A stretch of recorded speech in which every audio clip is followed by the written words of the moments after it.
Hey Switchheads, Kanan here once again, welcoming you back to my review.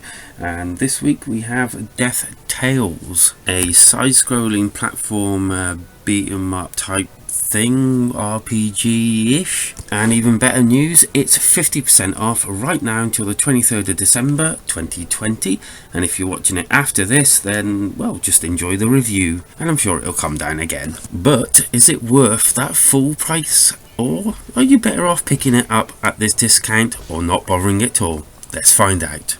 And so this is multiplayer, 2-player as well. I've not played the 2-player myself as I had no one to play it with, but I've heard not great things about it, unfortunately. But this is just going to be the single-player mode.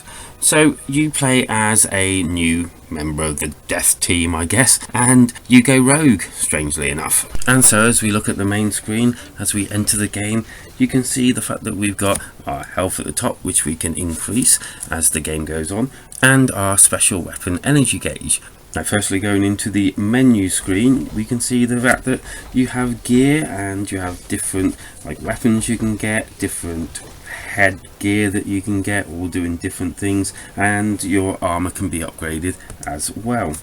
Then onto the spells, which you can get different spells, fireballs, and well, what I've got here for famine blades, I think it's pronounced that way. Basically blades that shoot out of your body. And then we get the screen that gives you a quick knowledge about what the actual equipment does, and then controls, which there is a neat little tutorial near the beginning that explains a lot of it, and then your usual gump. So into the game, and we can tell straight away that the controls are a little bit, well, fiddly. They have killed me many a time, if not by jumping over things and being knocked down a hole, or just overshooting because you can't stop yourself. Now the controls also have a, how should we say, a real roughness to them. They're just really not polished at all. It just feels janky a hell of a lot, and it kind of has killed my character off several times, and it's stopped me enjoying it a few times as well. It's not a complete game breaker, but it does hurt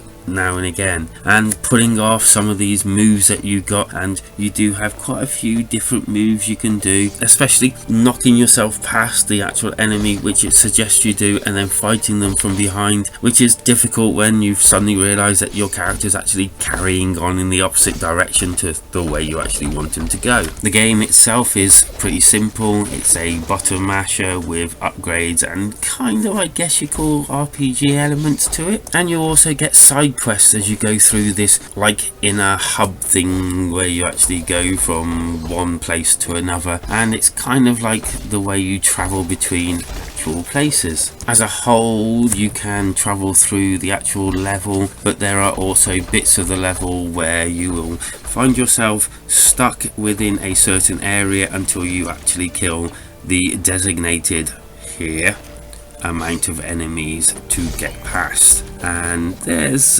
chests with things in them, and then there's other chests with secrets like weapons and the like in them as well. And you will also get ender level bosses, which are okay, I suppose. Nothing's groundbreaking, or at least it wasn't to me. So does it play well? Well, as I said, the controls are not that great, which kind of dampens the whole experience, or at least it did for me quite often. It was still playable, if not rather frustrating at times. The graphics are, well, it's basically ripped straight out of a Tim Burton film, and they look kind of unique. The backgrounds are really nice looking. The foregrounds, there's always something happening, and the actual creatures are different enough from each other to actually keep it fresh. As for the sound, again, it's kind of, well, I think Tim Burton type thing. So I think if that's what they were going for in this game, I think they've wrapped that up really well. And so I rate games out of 5, and I think I'm gonna have to give Death Tales a 3 just about out of 5. And would I say it's worth $7.99? I don't know, that's a difficult one. Probably if it was actually $3.99, which is what this sale is at the moment, then yeah. So I would say at $3.99, go and get it. It's kind of worth that. But $7.99 as it stands I think they need to patch the controls, to be honest with you, and yeah, then it's worth $7.99. Until then, I'd probably wait until a sale like it is on now and buy it. Well, just buy it now.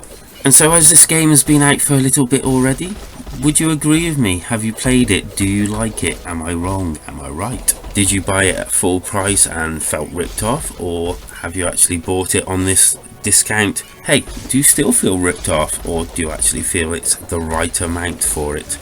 Let me know down in the comments, because that's what they're there for, and I'm up for a chit chat. Anywho, that's me done. Hit that like and subscribe button, always appreciated, and you know, join the Switchhead family. Life is better when we all switch together.